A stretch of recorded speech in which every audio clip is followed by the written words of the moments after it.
Ladies and gentlemen, welcome. My name is Jasper from CommonSenseTV. On the Whistle Stop Cafe account, and next to me is a climate scientist, Marcel Crok. He's the owner, CEO of... Yeah, director of Clintel Foundation. Okay. Yeah. What is the foundation about? So I used to be a science journalist, science writer, and I specialized in global warming, so in the climate change debate. So I wrote a lot about is it due to CO2 or is it solar or all these discussions. Mm-hmm. And then a couple of years ago, with a professor from the Technical University in Delft, we founded this foundation, Clintel Foundation, yeah. But we do the same. We do research. We investigate the IPCC, for example. That's the UN panel on climate change, and they produce huge reports, mm-hmm. and then we critically assess their assessment. So we recently published a book, okay. The Frozen Climate Views of the IPCC. So people can Google this and find it on our website. And so in this book, we more or less we criticize with arguments the latest IPCC report. That's one of the things that we do. So is it necessary, because a lot of people are interested and believe what's actually in the IPCC report? How's your thoughts and opinions about that? Yeah, so the IPCC is regarded as their reports are regarded as the Bible, you could say. Mm-hmm. There is the consensus among the scientists that's related. 98% of the science. 97% is related to the IPCC. Mm-hmm. But few people actually read those reports. They are unreadable, by the way, because they are like more than 1,000 pages thick. Mm-hmm. And the language that they use is very hard to read, to follow. But for us, if you follow this for 20 years like me, you understand what they are saying between the lines. And if you read them carefully, you actually see that there is not so much alarm, actually, even in the IPCC report. So of course they assume that all the warming we had since 1850, it's about 1 degree Celsius, all this warming is due to greenhouse gases, according to the IPCC. Yeah, and then what critics like myself and the foundation and many other people, we say, okay, but what about the sun, you know, and what about what are the oceans doing?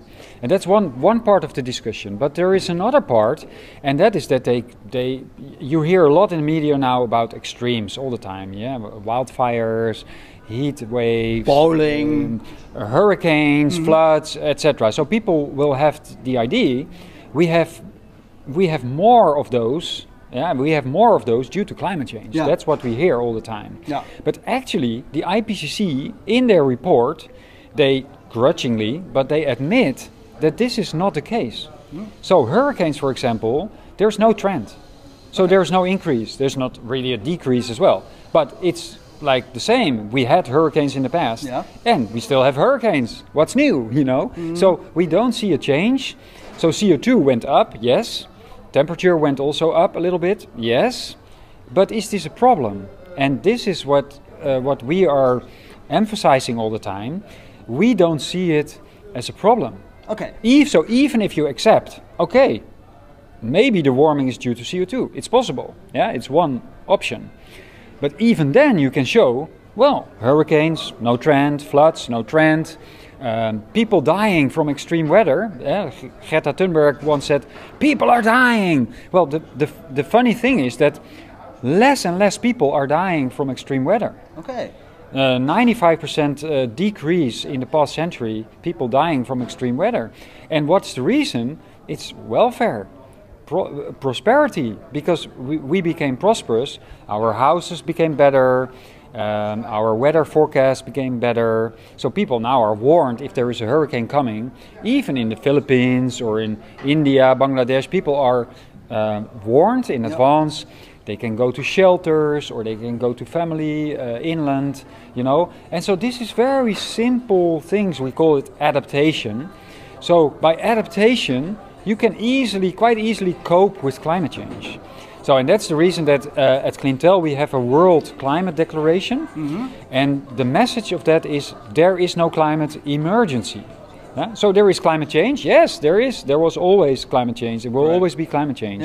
But there is no current climate emergency, and that's our message. So when we saw with the COVID measures and it became a law in Holland, but even in Canada and in Alberta, now in Alberta and what I'm saying, and as well in Holland, climate change, they're saying climate change is real, and if it's necessary when people dying from climate change, we can go, for example, in lockdowns. How's your thought on that? Yeah, it's ridiculous, of course. I mean, the whole climate policy now in the West, so Canada, US, Europe, Australia, New Zealand, is to go to net zero in 2050. So in 2050, we are not allowed to emit any CO2. So how's that possible? We're breathing. You and me breathing. Yeah. The CO2 we are breathing out should go underground. Yeah. So net zero, it means net. We are not allowed to emit any CO2 anymore. And yeah, I mean, governments in the West are now seriously trying to do this, but mainly by building windmills and solar panels, etc. And well, that makes even less sense. I mean, if you want to do it, you should build nuclear power plants and stuff like that, you know. But then you see another strange thing, that the environmental movement, the climate movement, is mostly against nuclear. So they cry, oh, there is a climate emergency, and then they say, no, we don't want nuclear. But is it just not a business case to build sun roof panels and windmills? Is that not more a business case than actually for the climate? I mean, if you don't need any subsidy, if I have a house and I put solar panels and I can get the money back, the investment back in 7 years or so, then it's a good investment, and I can do it, you know, because those panels are there for 20 years or so. But currently, that's only possible if there is enough subsidy from the governments. And without the subsidy, there isn't the case. So that as well is unsustainable. Yes, it's financially unsustainable. So they have to force it. It's not on a voluntary basis. It's not going to happen. And so they need more and more force. So we go towards a climate dictatorship if they really want to continue. But now we see in Germany that companies are fleeing literally the country because Germany closed the nuclear power plants. They invested a lot in wind and solar, but the energy prices went steeply up. Same thing with France. So No. So France has a lot of nuclear. Yeah. So they have relatively cheap electricity. Still? Yes. All right. Yeah. I mean, the protest with the yellow vests a few years ago, that started when they increased the price of diesel. Okay. They increased it with 7 euro cents. But diesel is for the people in the countryside in France, they all drive diesel cars. And if for them, and they have to work in the city, they cannot live in Paris because it's too expensive. So they live outside Paris. They have to take the car to go to their work. And then Macron, the government, is increasing the tax for the diesel. So they became very angry. So if you're saying it's all the rules and regulations that we're getting from the environment people, how can we stop this? How can we turn this around? Only the people can turn it around by massively demonstrating against this kind of policies, because the same will happen as during the COVID. Because on a voluntary basis it's not going to happen. So the governments, if they want to continue, they will have to force it. And forcing means less freedom, less choices. Less prosperity. Also less prosperity, because the solution that they offer is much more expensive than the current energy that we have.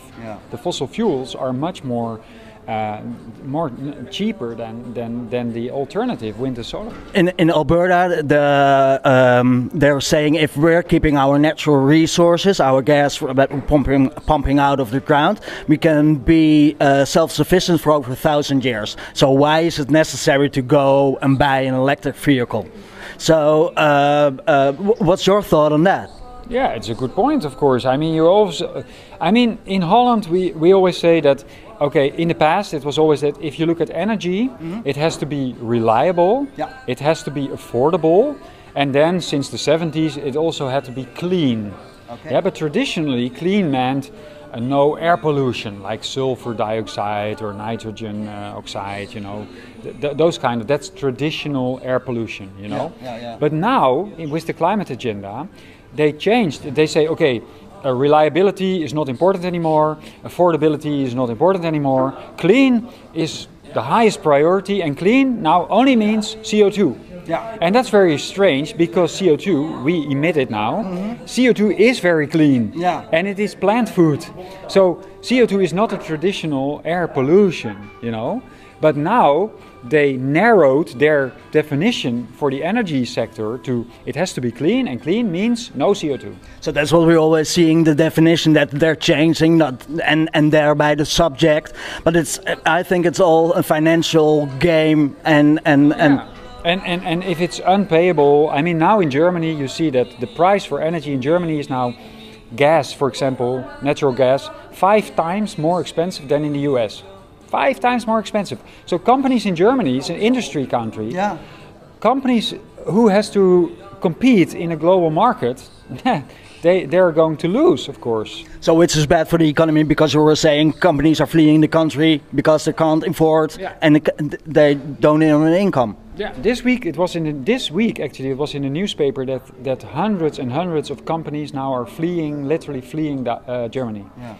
And so, yeah, this is going to happen. A country like Germany or a state like California, they are trying to do this till the end, you know, and then other countries will see, oh my gosh, this is really hurting the economy, and then hopefully other countries will change. Like Sweden. Sweden also moved in that direction. Sweden has a lot of nuclear traditionally, just like France, and now they decided last week they're going to build 10 new nuclear power plants. Okay. So Sweden is now changing a little bit this position, and we need much more countries like that. So in the last of this interview, what would you want to say to the Canadian people and the Albertan people? What do they need to do, or any advice to them? Well, we work together with a group in Canada. It's called Friends of Science, and they're our colleagues. And they do a marvelous job because they have very little funding. Like we also have very little funding, and you go against all the major powers, you know, against the media, against the politics. Really heavy. Yes, it's the same with the truckers, you know. It's the same tension that you generate. So Friends of Science, people should go to their website and see what they are all doing, and they also refer to our work, to the Clintel World Climate Declaration, for example. And this is the only thing we can do. I mean, Clintel, we don't even want money from the government because we want to be able to criticize the climate policy of the government, and this is the bad thing of the current society, that all the scientists are paid by the government, all the environmental groups are paid by the government, you know, and so they're all singing the same song. There is no critical sounds are there anymore, you know. So luckily you are here to have a pushback and another voice. We try to do, you know, but we are still small. But recently we had a Nobel Prize winner, John Clauser. He won the Nobel Prize for Physics last year, and he recently joined our declaration. And this gives, I mean, I respect that very much, because even for him, in the period that he joined us in the declaration, he would give a talk at the IMF, the International Monetary Fund, and he was cancelled. The talk was cancelled. So even people with his status, and he's 80 years old, and he won it for quantum mechanics, but even at this level, if you don't play the game, if you don't sing the right climate song, you can be cancelled. So if people want to, you're referring to your partner in Canada, but if people want to find out more, where can they look you up? Yeah, so our international website is at clintel.org. Clintel stands for Climate Intelligence. Clintel, Climate Intelligence. Clintel.org.